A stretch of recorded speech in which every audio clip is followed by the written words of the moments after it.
Inravio.com.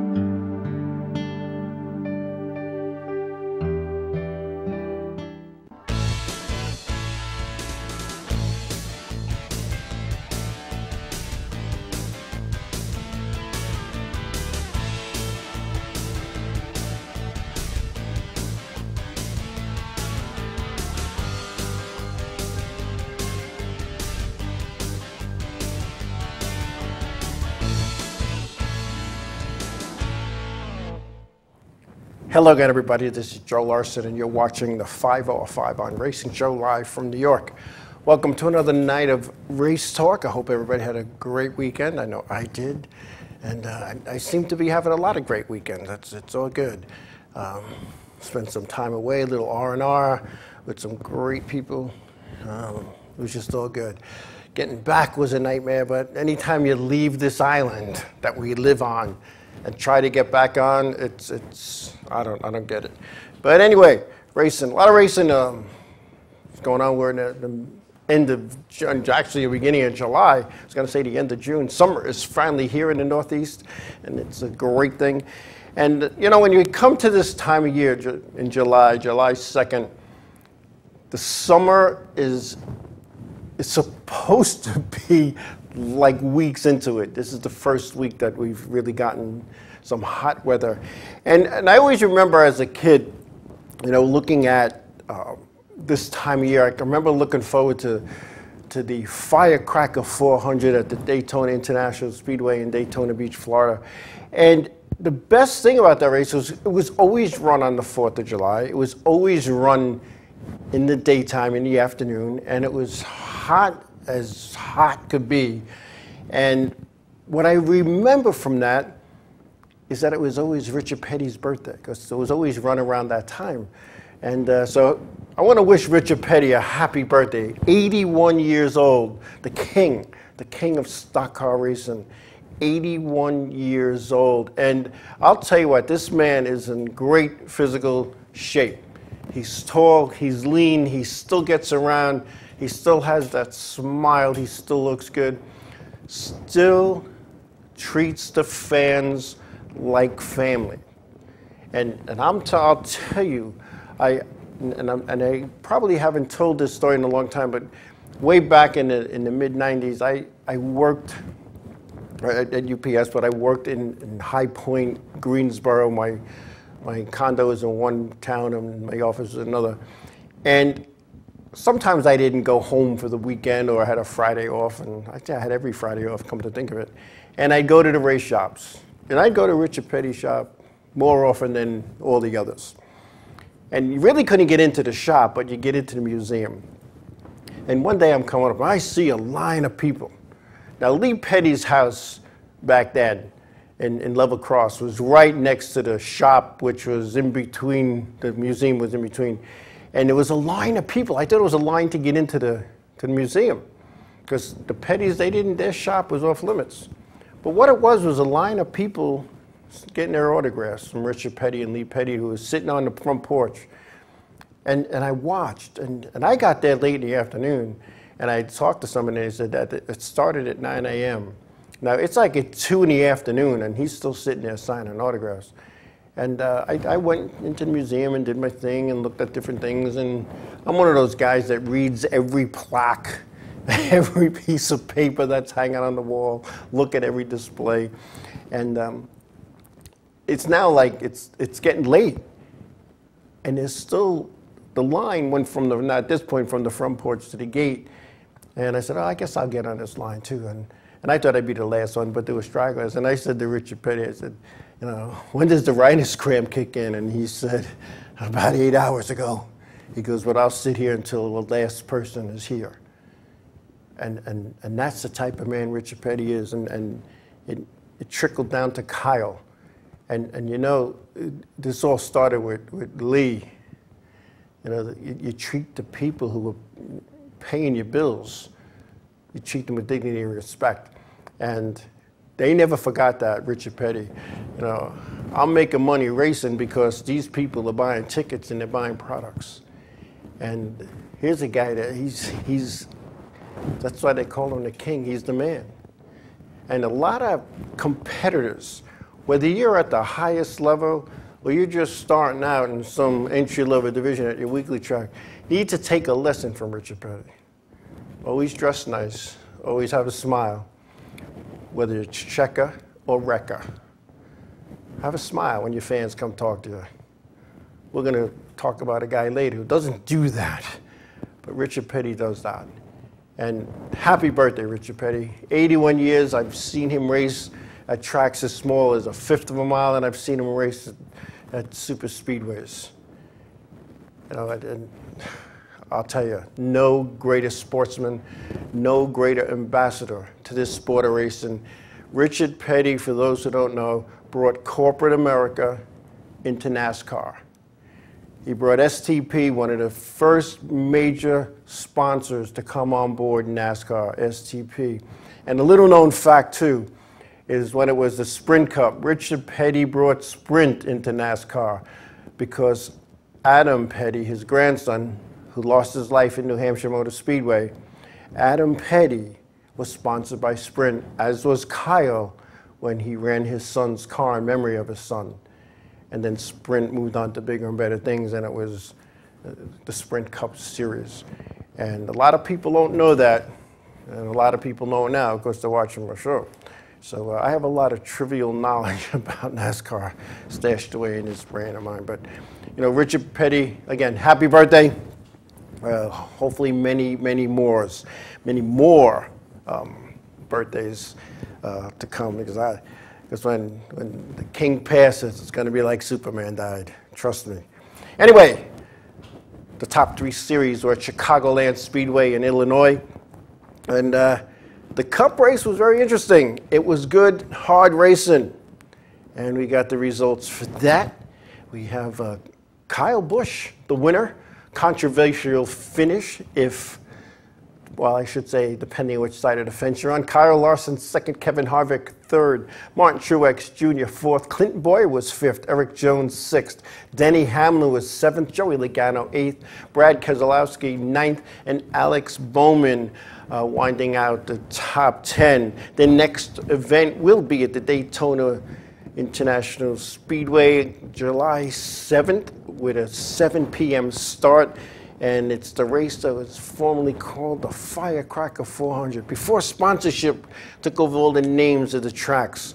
And when you look at the results of this race, and I think we have a picture here of the winner, because when he got out of his car, he was booed. So we have a picture of Kyle Busch here, put his face right into the camera, because he was being booed. And by the fans, because of, and I have a sequence of pictures here, because of how this finish went. And I watched it over and over and over. And the sequence of events here for this win, in my opinion, was just good, hard racing. I believe we have 4 or 5 photos of that. So here we go. Now, I didn't get a shot of the picture before that, but Larson was up there. He was up against the wall and came across his nose the way I saw it. Now, you're traveling at 180 miles an hour. Kyle, as you can see, now he's up in the wall, so he did this like slight little right-hand turn to avoid him putting himself against the fence, which sends the 42 car of Larson down and around.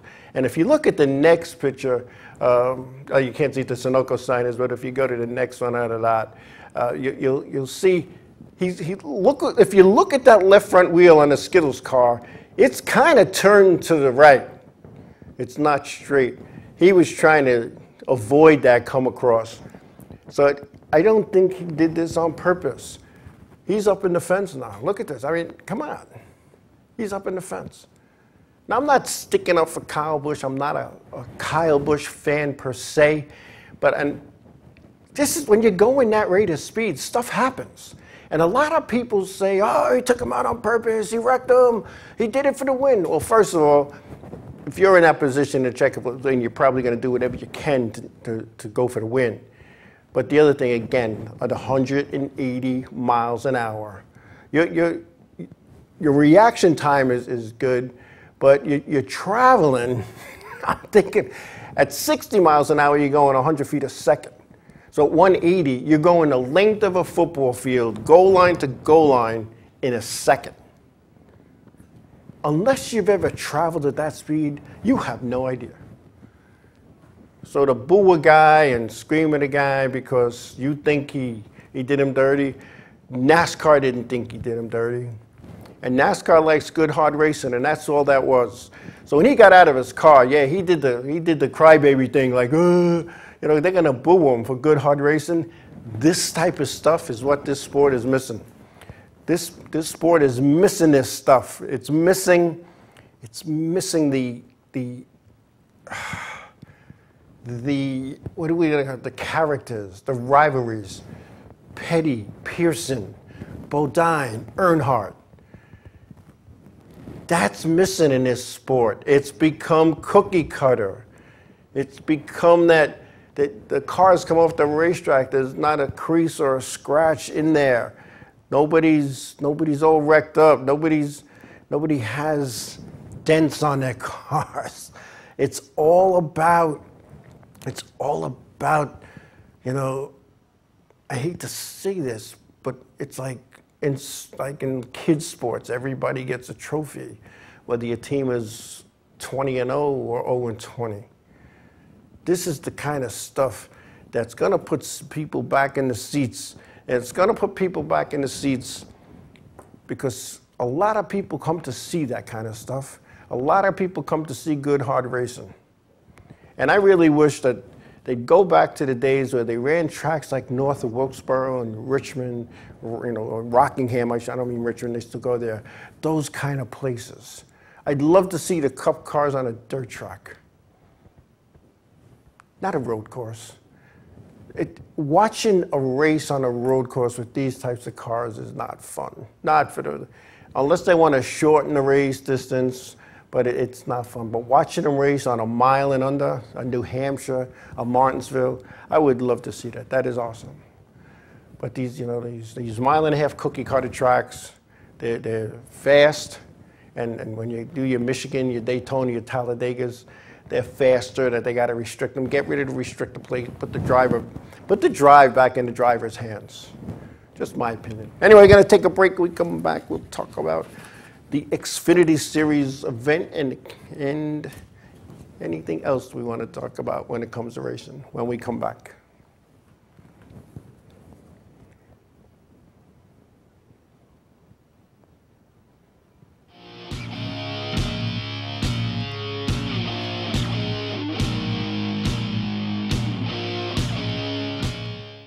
Hey, what's oh, I said was gonna say what's up for some reason. Hey, we're Set It Up, and you're watching the Inravio TV network.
Village Music Shop of Mastic.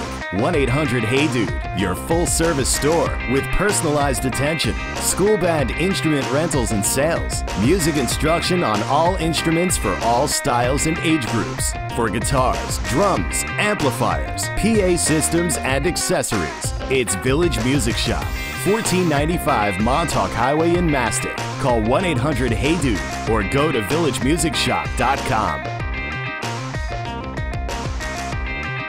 Hi there, this is Buddy from Less Than Jake, and you are listening to Inravio TV. You're probably watching it too. The world of advertising has changed. Radio, TV, and newspaper revenues have declined drastically. Why? Because businesses have realized that advertising return on investment isn't what it used to be. So what can we do about it? Well, that's easy. Advertise online. Own a local restaurant, real estate agency, or even a national retail chain? Whatever your business, Inravio can get your message out there, and we can do it at a fraction of the cost. Call today and see the difference for yourself. This isn't TV. This isn't radio. This is Inravio.com.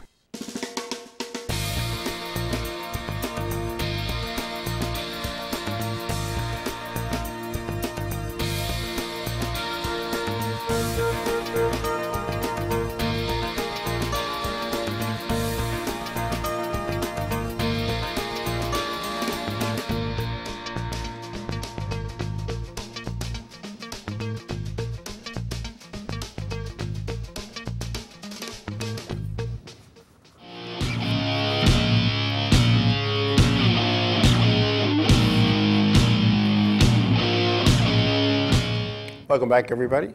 Welcome back. Xfinity Series was also at the Chicagoland Speedway in Illinois this past weekend.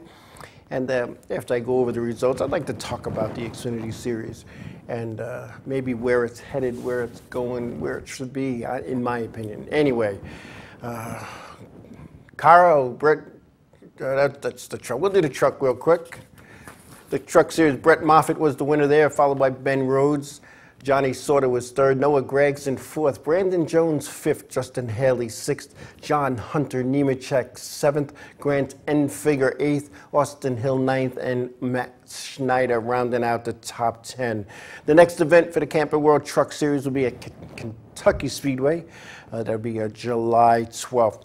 And you know, a lot of people don't remember when the Truck Series first came out. It was the Craftsman True Value Series back when it came out.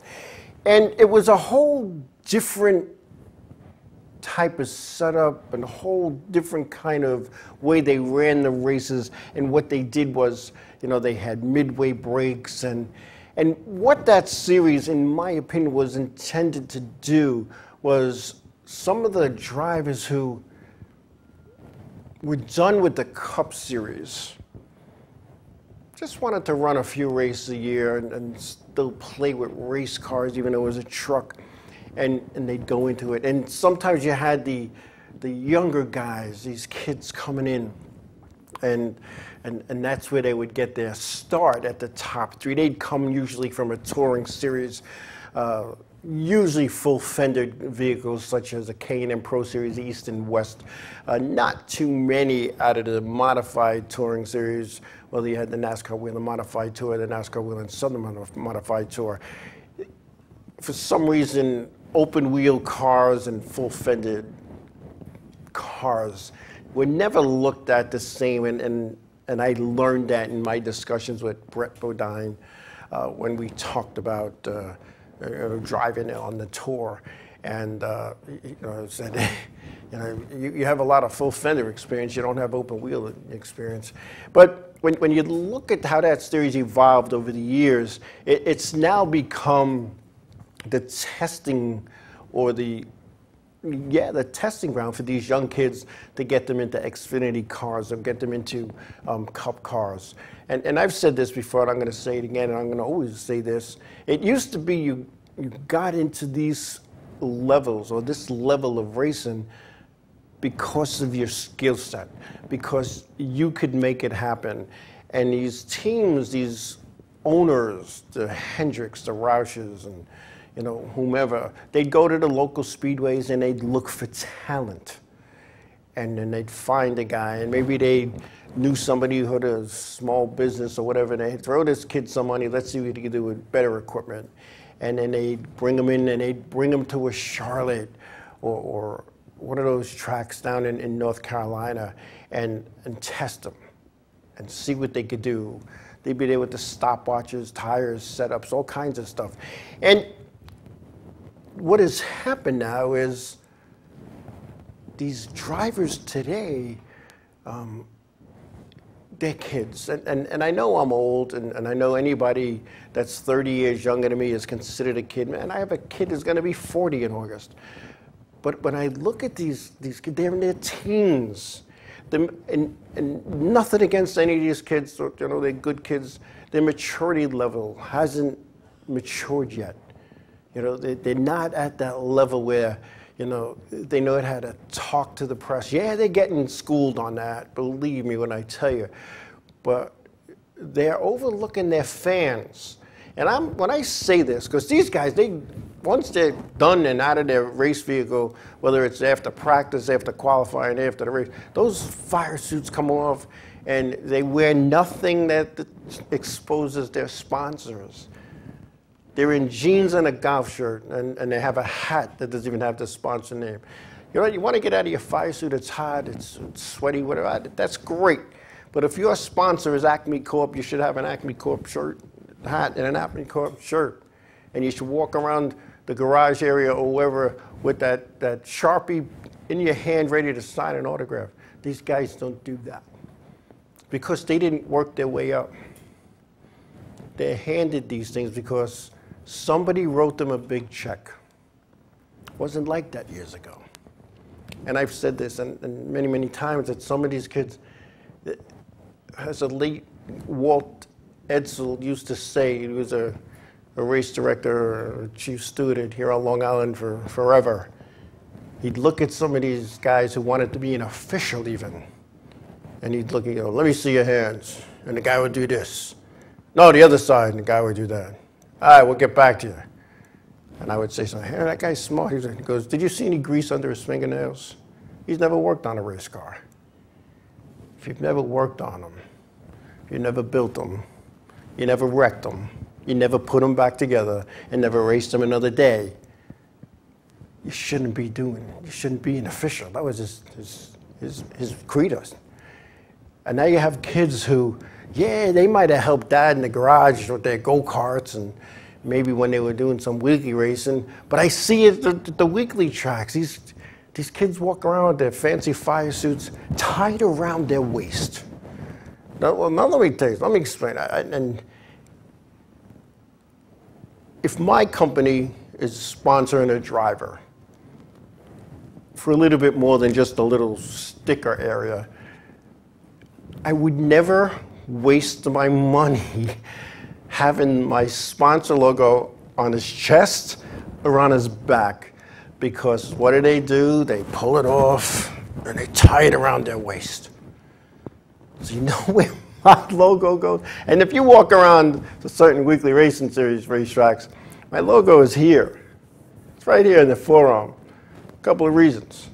They win a qualifying race, they hold the checker flag like this. There's my logo. They're in victory lane, they're holding the flag. Most people are right-handed. They're holding the trophy here, they hold it here. Here's my logo. Think about that. If they decide to take their fire suit and tie the sleeves around their waist, what's hanging? The sleeve of my logo. I thought about that for a long time. So these kids in this truck series now, they don't understand that. They don't understand marketing. Some of them are still in high school or being homeschooled. I just don't get it. I don't get it, and I really wish that these teams that take these kids in, sit them down and don't just spend lap after lap after lap testing and practicing. Sit them down, teach them how to talk. Teach them how to sign an autograph. Richard Petty went and learned how to sign an autograph. He went and learned. So did Kyle. Very similar autographs. Some of these drivers back in the 80s when they realized, whoa, TV's getting real big now, went to the Dale Carnegie Institute to learn how to talk. Because people listen to these southern guys talk from up north, out west. It's like, we can't understand these guys. What are they saying? So the mentality was they're just a bunch of moonshiners, which wasn't the case. And I can remember talking to the people at UPS, and when I said, you know, we're missing the boat by an ocean on this sponsorship deal in NASCAR. And they're, oh, what's a guy in coveralls all greasy with a cigarette hanging in his mouth? What's he going to do for UPS? I said, I don't know. He owns race cars. Race cars need parts every week, whether they're building a new one or they're fixing the old one. They got to ship those parts in somehow. Why not use us? Think about it, folks. You know, that's how it works. That's just how it works. But I think that's getting lost in this whole NASCAR thing, and that's why there's a lot of empty seats, and that's why there aren't racetracks begging for races anymore. Just one of those things, I think. But anyway, let's go to the Xfinity results out of Chicagoland if we can. The Xfinity was also at Chicagoland, and we had Kyle Larson was the winner there. Kevin Harvick was second. Cole Custer third. Daniel Suarez fourth. Daniel Hemrick fifth. Elliott Sadler was sixth. Justin Allgaier seventh. Paul Menard eighth. Chase Briscoe ninth. And Chase Elliott rounding out the top 10. The next event will be Friday, July 6th at the Daytona International Speedway, and they have a 7:30 p.m. start. So Xfinity, let's talk briefly about that. I watched dribs and drabs of that race over the weekend, and I really think that the Xfinity events are too long. They're just too long. Nobody wants to watch cars go around, you know, for 200 laps in the number 2 series. Yeah, okay, let's go to Bristol with the Cup cars and go 500 laps because that's a beating and banging type of place in Martinsville. But I would really love the Xfinity races to be less laps, shorter. Make the race mean something, because think about it, why did they create stages, NASCAR? Because stage racing became a way to make it exciting, they thought, because you get the stage points and you get, you know, it makes everybody's racing the 10 laps before the stage one ends. But want to make it exciting? Make all the Xfinity races 100 miles. 100 miles. They don't need to be at Daytona. They don't need to be at Talladega or Michigan. They need to be at tracks at a mile or less. Boom, done. My opinion. I think the races would be more exciting. I think the races would be such that they're racing every lap. Watch an Xfinity race.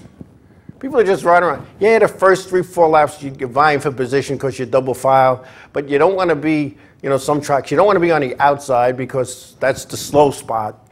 And you don't want to be down low because that's the slow spot in some tracks, you know. So there's a little give and take, and they getting into their single file, and maybe some of the team cars work together, but no, it's boring.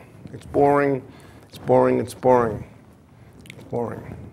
It's tough to watch an Xfinity race. And the rare times that I watch an Xfinity race, and I'm sure most of you agree with me, you watch the first 10, 15 laps, you go mow the lawn, maybe start the barbecue, go do whatever your wife or your husband tells you to do. And then, oh, well, it's coming to an end. Oh, it's 20 laps to go. You sit right back down, get that beverage out, that adult beverage, and you want to see because there's excitement. Don't go 400 miles. Go 100 miles. There'll be excitement lap after lap. There'll be excitement lap after lap. And it's just my opinion. And well, we're going to take a break. When we come back, we're going to talk about some of the excitement, how to get it, my opinion on how to do some of these things, and also a little bit of talk about this NASCAR selling when we come back, everybody.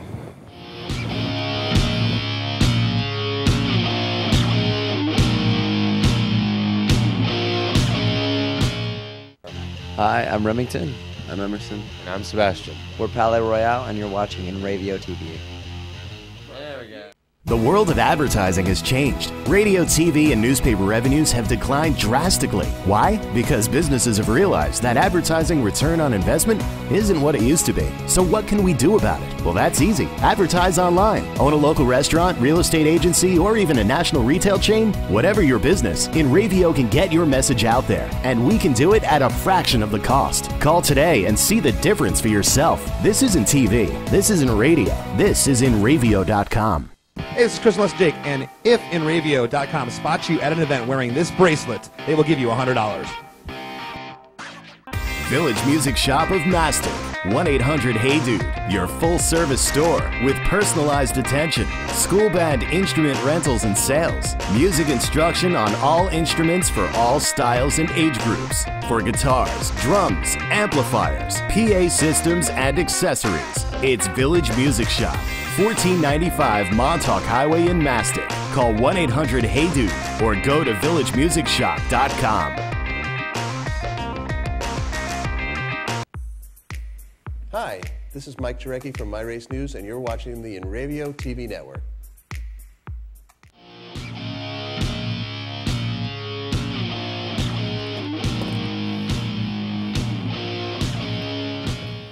Yeah, welcome back, everybody. Welcome back. Anyway, we got to say, the NASCAR sale. There's an update. Insiders are saying that NASCAR, the France family, only wants to sell 40 to 49% of the business, of the corporation, in order to maintain control. Now, we're looking at $1 billion corporation. So I'm not putting up 400 million or 490 million to not have a say. I mean, come on. Sell me 51%,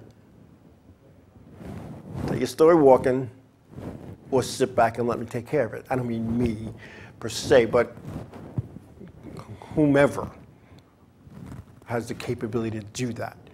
And think about the ramifications of the France family doing that. Now, they're still going to be running the show. It isn't working the way they're doing it, the new generation. It's not working. You can't keep changing rules. You can't keep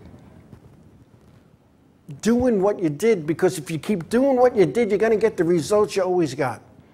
You need to do something different. You need to do something different in a way that's going to put people back in the seats, cars in the pit area.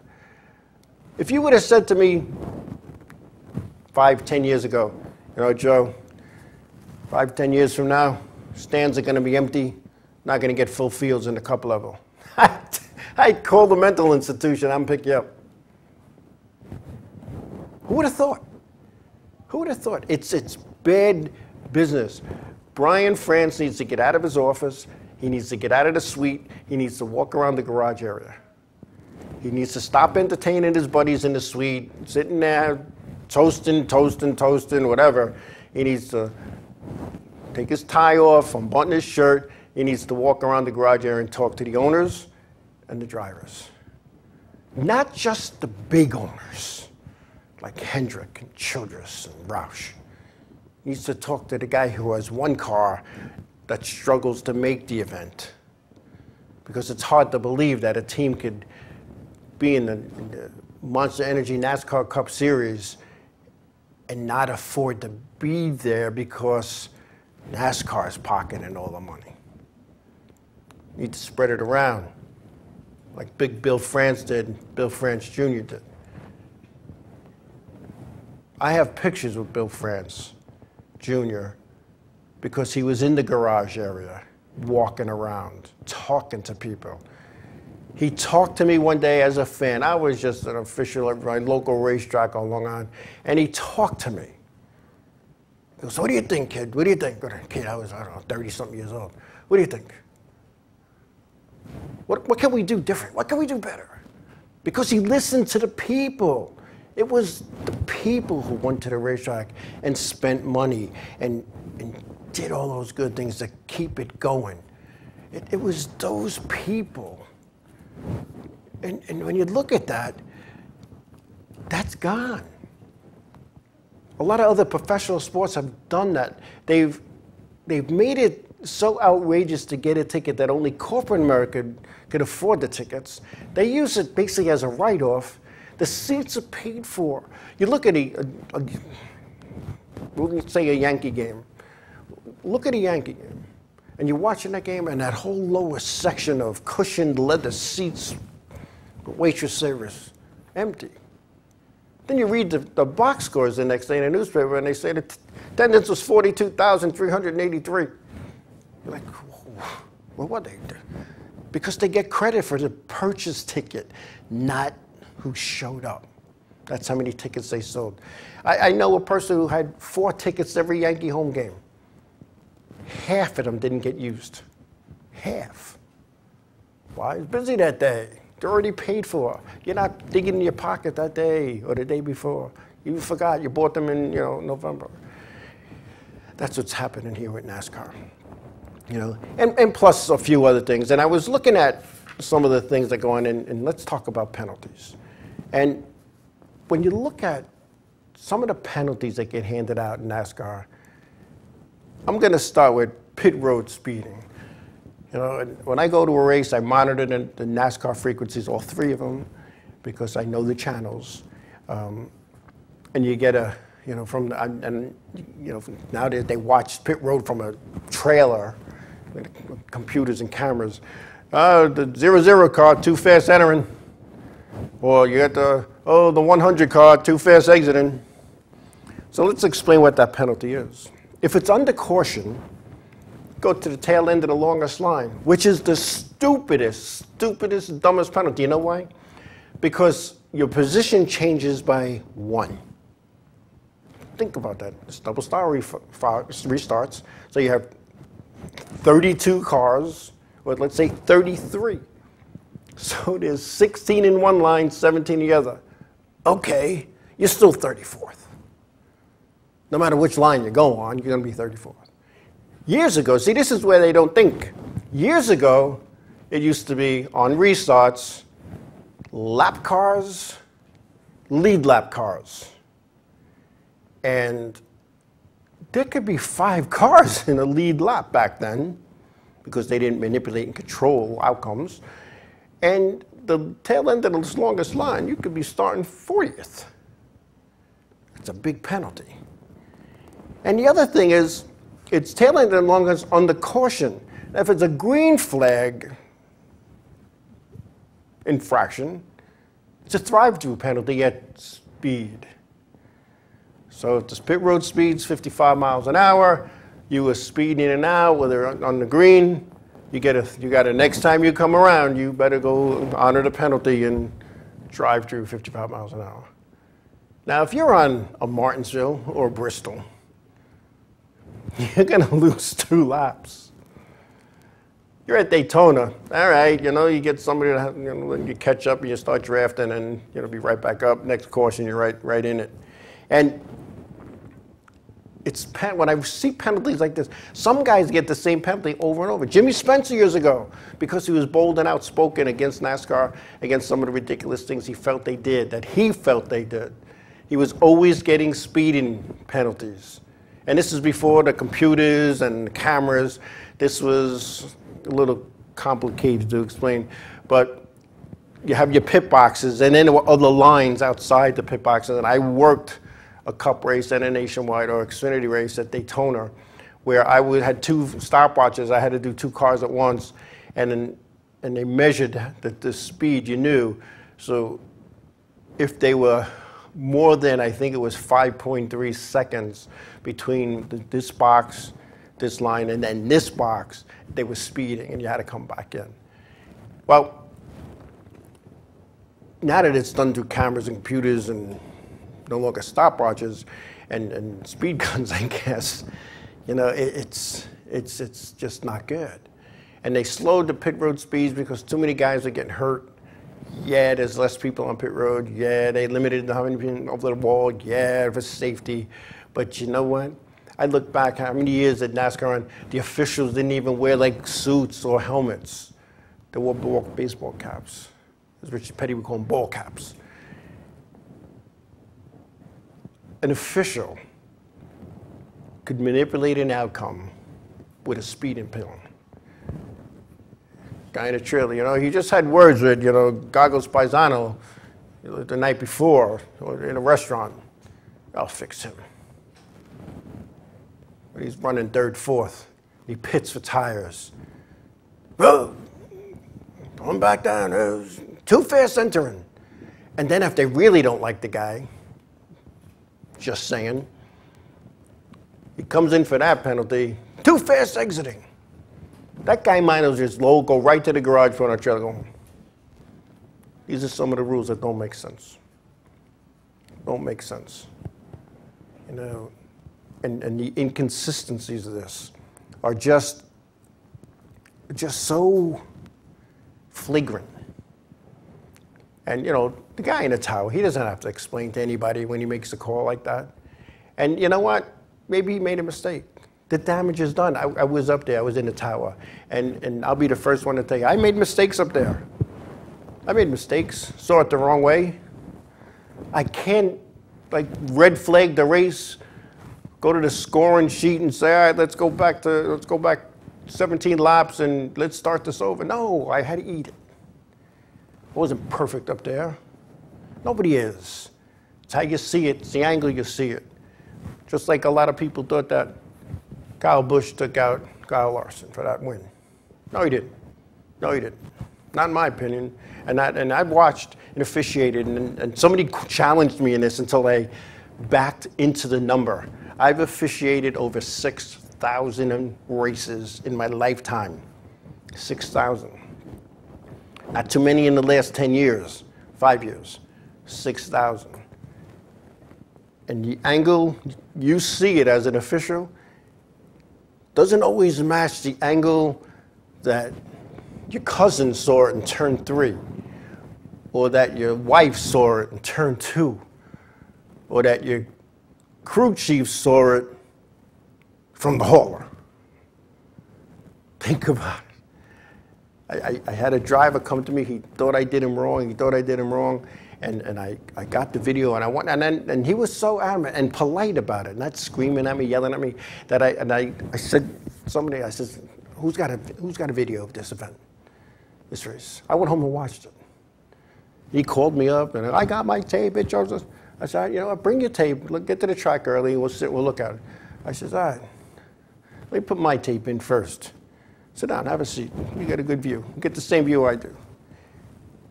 I said, if you were in my shoes, what would you tell that guy in the yellow car? I'd park that guy forever. Because I apologize. Let me see your tape. No.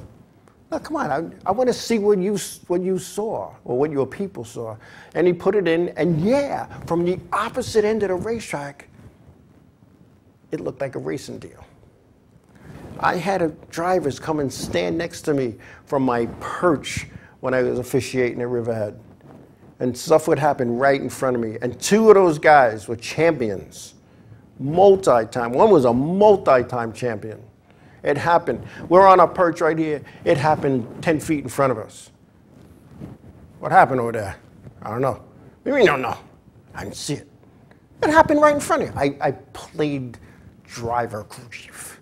Because I'm sorry, I didn't see it. And he's like, I said, see what I'm talking about? Because it's coming at you from over here, and your eyes are over there, and all of a sudden you see the aftermath. NASCAR needs to take a look. They have cameras everywhere, but they need to slow down on these speeding penalties. And you know, and here's my suggestion: you go through pit road in first gear, because there's a gear ratio rule in the rear and the transmission. So yeah, so maybe second gear, go along about 2,500 RPM. As long as they're in that RPM range, it's all good. Take the subjectivity out of it. Take it out. Anyway, we're going to take a break, and we come back. We'll continue some of this talk on what shouldn't be done on racetracks when we come back.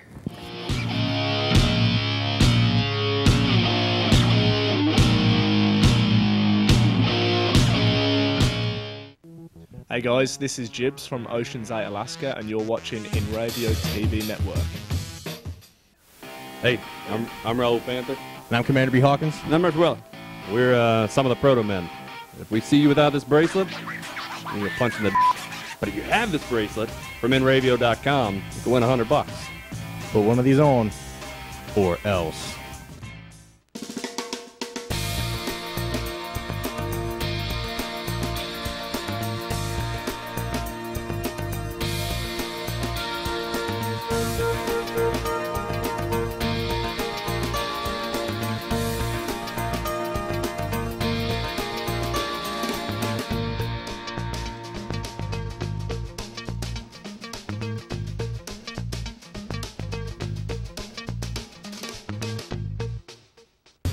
What's up, guys? This is Assuming We Survive, and you're watching Inravio TV Network.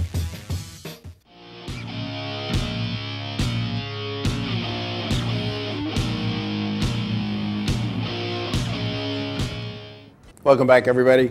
Yeah, you know, going back to that, whether you're working up in a tower at Daytona for a cup race, or you're working at, you know, Bodunk Raceway, that's a fifth of a mile, and everybody's beating them. No matter where you work, no official goes to a racetrack, I should say, and says to themselves, you know what? I don't like Clem. I'm going to get him today. No, because an official takes pride in what they do. They put that shirt on. That's a pride thing. They put on the shirt, the pants, they get the hat, they're in uniform, they represent something. So they go there to do the best job that they can do. Yeah, you might not agree. When I was on the other side of the fence on the racetrack, I didn't always agree. I couldn't, because the official, they're I guess, the enemy. And every time I spun or got in a wall, it was never my fault. It was always someone, you see that guy, what he did? The guy's racing me. You know, side by side, you know, you burp a little bit, bam, you know. And just like race car drivers, I don't know a race car driver other than a demolition derby driver that goes to a racetrack and says, I want to wreck my car tonight. Nobody. Nobody. They call them accidents because that's what they have. It's a racing deal. There was a guy in a legend site who was talking about somebody went on, that guy took you out. What are you going to do about him? And the driver said, it was a chain reaction thing. He didn't take me out. It was an accident. And I read that. I read it twice to make sure I saw it the way it was coming out. And yeah, wow, thumbs up to you, big guy. Because you're going at such a rate of speed, any little thing could change that, any little thing. Nobody's going there to wreck on purpose, and no official goes and tries to take it out on you. I really don't think they do. You know, you go in the office, you talk about it. You call up during the week, you talk about it. I don't know an official that wouldn't talk to a competitor, whether a driver or an owner or even a crew chief. Yeah, when the girlfriends start calling you, that you could, you know, hey, listen, you have nothing to do with the car, please. You know, otherwise you'd be fielding 1,000 calls a day. But, you know, talk to the people that matter. And instead of complaining about how it should be, how it could be, how you want it to be a part of the solution, because if you're not part of the solution, you're part of the problem. Anyway, coming up this week, the NASCAR Wheel and Modified Tour will go to Long Island's Riverhead Raceway for their first trip of 2 of the season. Tough place to race for the Modified Tour, tough place to go. You know, it's tight, it's fast, and there's a little bit of the difference between who's on the pole and who's in the last row, usually around 3/10. That's, if you know what 3/10 of a second is, you know what I'm talking about. If you don't, go get a stopwatch. Usually your iPhone has one, and see what 3/10 actually is. You can't get a tissue out of a tissue box in 3/10 of a second. But the other thing about the Riverhead is they run in their feature division torque type modifieds. Same exact cars are on the modified tour. So a lot of the locals bolt on a set of tour tires and go racing. Makes a big difference. And Burt Myers runs basically down south, was a NASCAR Whelen Southern Modified Tour champion. It's rumored he will be heading to New York from North Carolina. And some of the Riverhead locals, such as Kyle Soper, Roger Turbish, Tom Rogers Jr., they will attempt to run the event. And Tom Rogers Jr., I'll tell you what, Tom Rogers, I used to say that kid, that guy, he's a grown man. Been a guest on our show many, many times. He gets a good qualifying run, he's a shot to win. He's a shot to contend for the win here. And I'll tell you, I wish I could attend. I have personal matters to take care of this weekend, but I would have loved to see that event or try to watch it live on my phone. But the tour used to come to Lawrence 3 times a year, 2 Saturdays and a Wednesday night.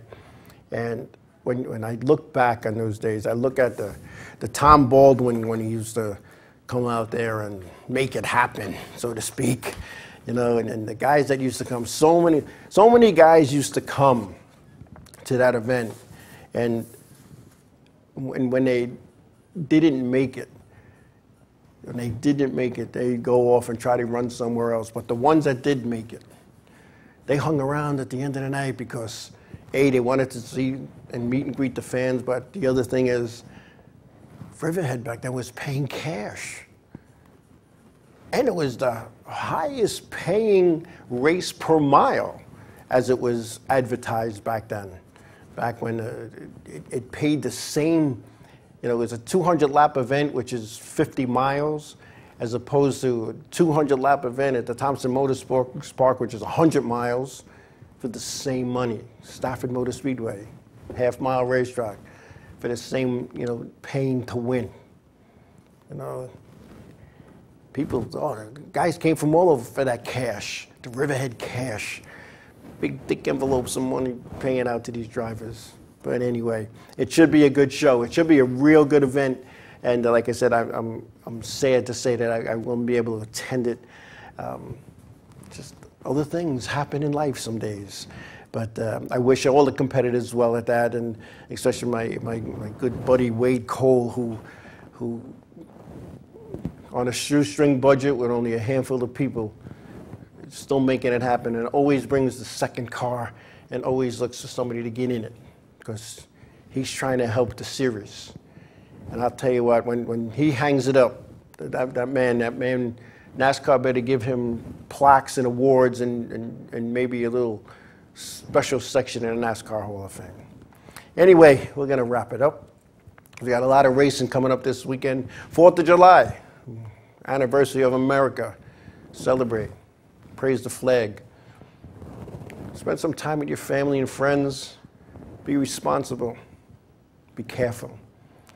And wherever your endeavors are going to bring you this week, I'm going to remind you to please be careful, please be safe. Give somebody a hug, tell them you love them. God bless you all, and we'll see you next week. Good night, everybody.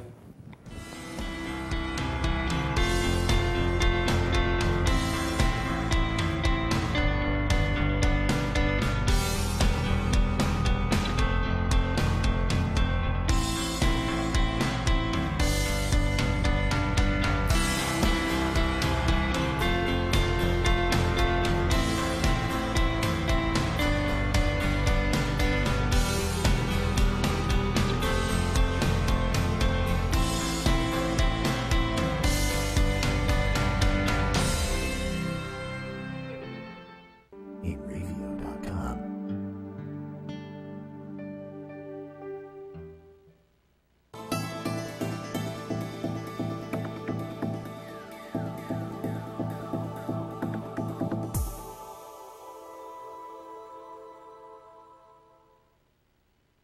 Inravio.com.